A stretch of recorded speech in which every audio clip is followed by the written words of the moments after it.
Jennifer and her wife Sarah had convinced everyone that they were the ultimate progressive couple. They were two white lesbians who had adopted 6 black children, and their social media was filled with photos of happy, socially conscious family living their best lives. People were obsessed with following their journey. Jennifer's actions left everyone who thought that they knew the Harts absolutely reeling.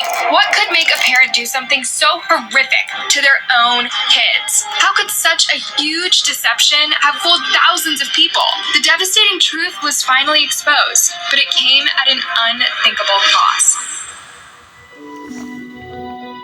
From the outside looking in, Jennifer and Sarah Hart seemed to have it all figured out. They were the ultimate progressive power couple, 2 married white lesbians who had opened up their hearts and home to 6 black children. Their social media was like a highlight reel of the perfect multicultural family. There were photos of them looking all super happy at music festivals, going on nature hikes, and just lounging around at home being all cozy together. The image that really made them famous was from a 2014 Black Lives Matter protest in Oregon. It showed their 12-year-old son, Devontae, crying and hugging a police officer. That photo blew up online, and suddenly the Harts were like the poster family for activism and breaking down racial barriers. Everyone saw them as this shining example of what an inclusive, social justice-oriented family could look like. But here's the messed up thing. Behind all the carefully curated posts and smiling photos, there was a super dark reality. Marcus, Hannah, Abigail, Devontae, Jeremiah, and Sierra, the 6 Hart kids, were actually suffering horrific abuse and neglect from their so-called moms. Friends and neighbors started noticing red flags, like how scared and jumpy the kids seemed all the time, or how they were constantly asking for food, like they were starving. But Jennifer and Sarah had a manipulation game that was on another level. Anytime someone expressed concern, they'd just wave it away with some story about how the kids had behavioral problems because of their traumatic past. They truly had everyone fooled, painting themselves as these heroic saviors who had rescued these poor drug babies out of the goodness of their hearts. For years, they kept up this picture-perfect image while hiding the ugly truth of what was really going on in that house. Okay, so let's rewind and talk about how Sarah and Jennifer even ended up together in the first place. They were both the oldest kids in their families, so they knew what it was like to have a lot of responsibility on their shoulders from a young age. Jennifer grew up in a small town called Huron in South Dakota, while Sarah was from Big Stone City, which is right on the border of Minnesota. Their paths first crossed when they both ended up transferring to the same college, Northern State University, to study elementary education.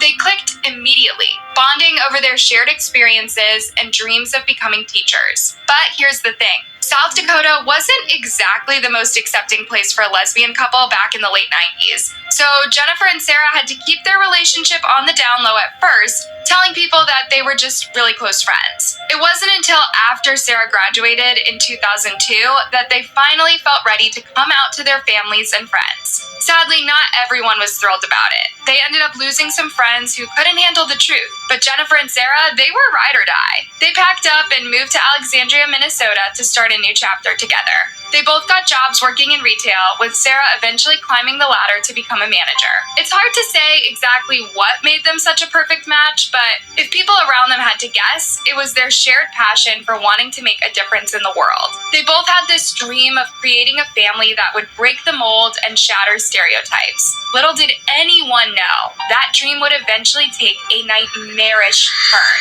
Jen and Sarah were young, employed, and seemed to have a steady life. In the eyes of the U.S. foster system, they seemed to be the perfect adoptive parents. It was almost too easy for these two to adopt a child. First, they adopted a girl named Lee. 6 months later, their friends and relatives were already worried. Jen and Sarah were always complaining about Lee and mocking her habits. They'd even complained to their work colleagues that she would steal food from the trash. Now, if a kid is stealing food from the trash, that can only mean one thing. She is starving. That year, Jen and Sarah decided that they were done with Lee, so they dropped her back at her foster home without so much as a goodbye. Lee found out from the foster home officials that her moms would not be back to pick her up. And yet these moms of the year would go on to adopt 6 more children.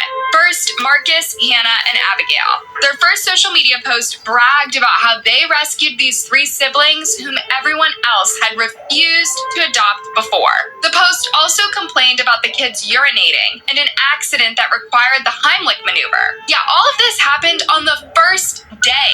And yet Jen and Sarah painted themselves as these kids' saviors. They wrote, "If not us, who will?" A couple of years later, they were out looking to adopt more children.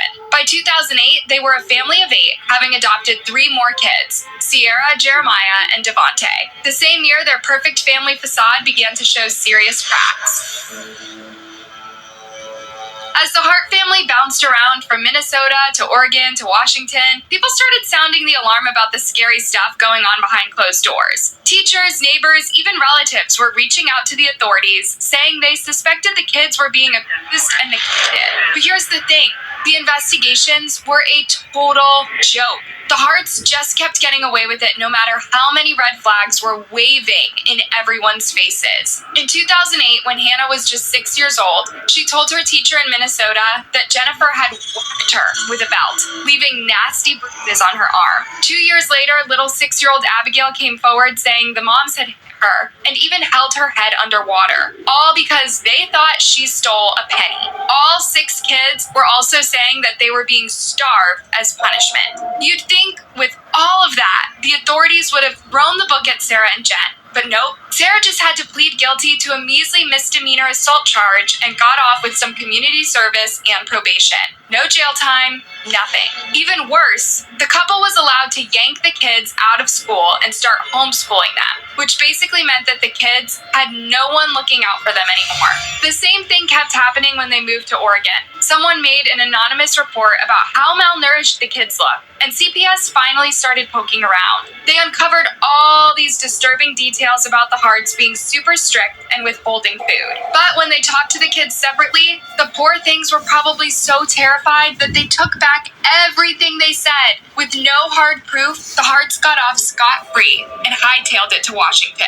And about how easy it was for these 2 to adopt? Turns out the adoption agency they used had a history of cutting corners on home studies. Even worse, Devontae's aunt tried to get custody of him and his siblings, but she got shut down over some technicality. It's like the system was working overtime to fail these kids at every turn. At multiple junctures, child welfare officials and adoption authorities missed opportunities to intervene more forcefully on behalf of those vulnerable children. From removing them from the Harts' custody to denying or delaying the adoptions in the first place, actions could have been taken to disrupt the cycle of abuse. But time and time again, the system gave the Harts the benefit of the doubt, allowing their charming public image to overshadow the troubling realities. Meanwhile, Jen and Sarah were flooding their social media with photos of their happy kids face painted at so-called transformation festivals, dance, yoga, and interacting with a community that they claimed was the only one who accepted them in their diversity. The truth was, their families accepted them. It was Jen and Sarah who didn't want to get too close. At this point, their families were trying to save their children from them,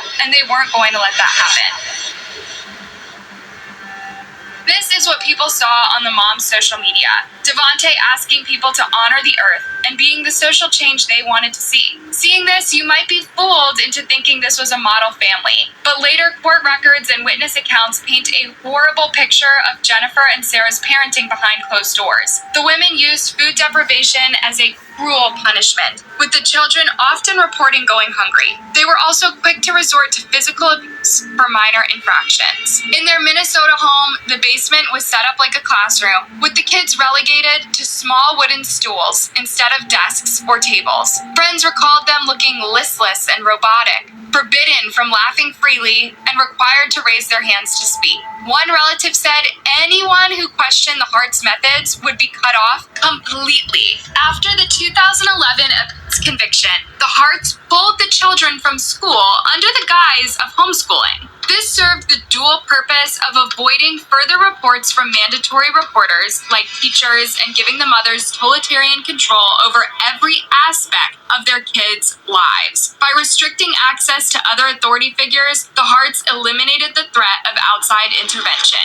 As the family bounced between Minnesota, Oregon, and Washington, the physical and psychological abuse escalated. On top of the beatings, food denial, and forced cold showers, more disturbing details emerged. The children were severely underweight and undersized due to malnutrition. Neighbors noticed their incessant hunger, with 12-year-old Devontae sneaking over to ask for small food packages. 15-year-old Hannah jumped out of a second-story window late one night, running to a neighbor's doorstep, begging for help and claiming the Harts were racist abusers. The neighbor was alarmed but allowed the Harts to talk them out of reporting by insisting Hannah was troubled. The kids seemed robotic and fearful around their mothers, standing stiffly at attention as if they were terrified of them. Hannah later issued a flat written apology to the neighbors that sounded scripted. Inside their Washington home, the children shared one room with no toys or decorations. Officials noted the lack of any signs that kids truly lived there. 6 innocent kids were basically living in a never-ending nightmare, cut off from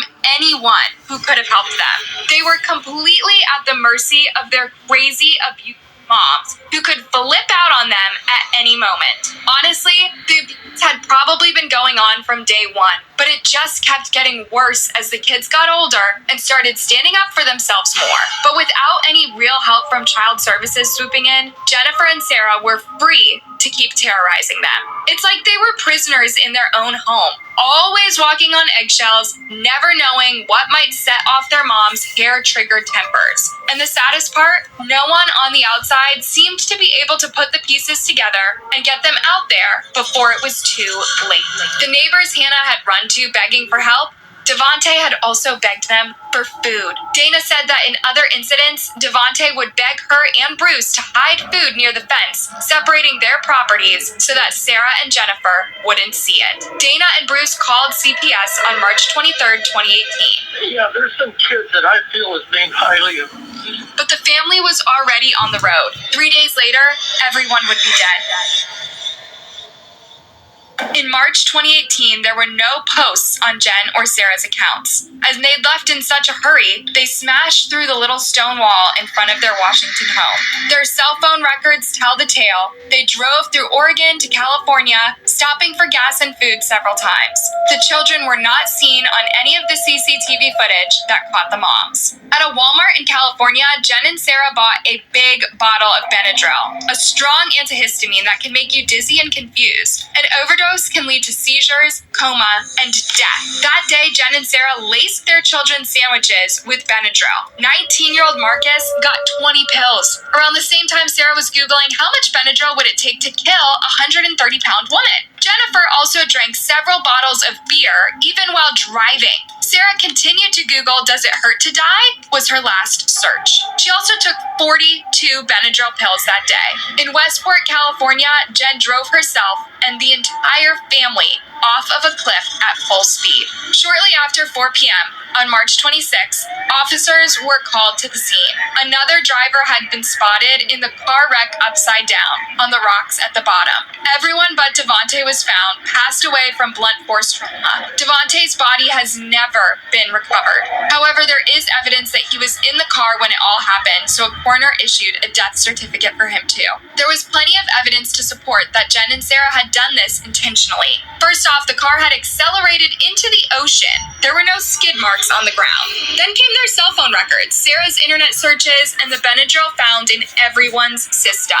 Then came the countless accounts about the children's abuse, as always, tragically ignored and not taken seriously enough until it was too late. Let's just take a moment to unpack how messed up Sarah's statement is. First of all, correct me if I'm wrong, but the last time I checked, no one was holding a gun to Jennifer and Sarah's heads, forcing them to adopt. That was a choice they made. Not once, not twice, but 6 times. times. And that's not even counting Lee, the first kid they took in and then straight up abandoned. By the way, they could have stopped there. Adopting a child is a massive, lifelong commitment. You cannot just collect them like Pokemon cards and then act like it's someone else's fault when it gets too hard. And yeah, I get it. Sometimes we grow up with these ingrained beliefs that we need to have a huge family or whatever. But here's the thing. As educated, grown adults, we have the power to break those cycles. Jennifer and Sarah weren't helpless teenagers trapped in their parents' worldviews anymore. So for Sarah to try to pawn off the blame for their horrific parenting choices onto some imaginary person who didn't give them permission to have a smaller family, that's not just laughable. It is downright infuriating. Those poor kids suffered unimaginable horrors at the hands of two people who should have been their fiercest protectors. Sarah's statement is a slap in the face to Marcus, Hannah, Abigail, Devontae, Jeremiah, and Sierra. When the news broke about the Hart family murders, it sent shockwaves rippling through every community they had ever been a part of. From their progressive circles in Oregon to their biological family members back in Texas, everyone was absolutely gutted. For some, the picture-perfect facade had been ripped away.